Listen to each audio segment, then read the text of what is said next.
Hey Ajeripo fam, welcome back to the channel. Okay, I know we usually talk tech, but bear with me because this story is too wild to ignore. Did you know Australia, a nation with a formidable military, once declared war on a bunch of birds and lost? Yes, you heard that right.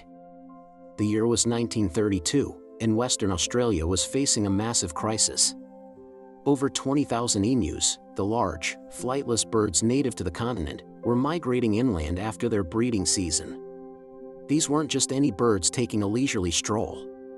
They descended upon the farmlands of the region like a feathery plague, devouring crops and destroying fences, leaving a trail of agricultural chaos in their wake. The farmers, many of whom were ex-soldiers, were desperate. They pleaded with the government for help, and the Minister of Defense, Sir George Pearce, came up with a brilliant solution: deploy the military.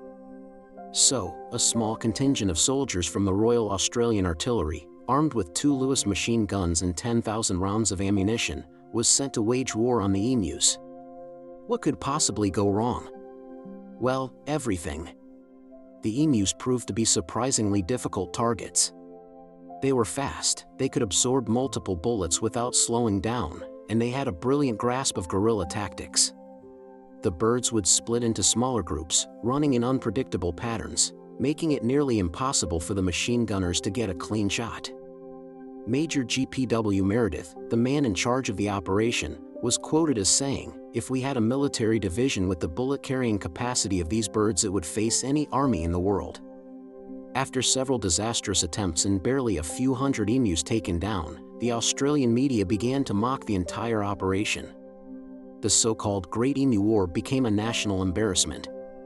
Within a week, the soldiers were recalled, and the emus were declared the victors. The farmers' problems persisted, and it was a humbling lesson for the Australian military. And the tech connection? Okay, I might have stretched the truth a bit. The first mechanical calculator wasn't used to count the emus. But imagine if they had modern drones and targeting systems? The outcome might have been very different.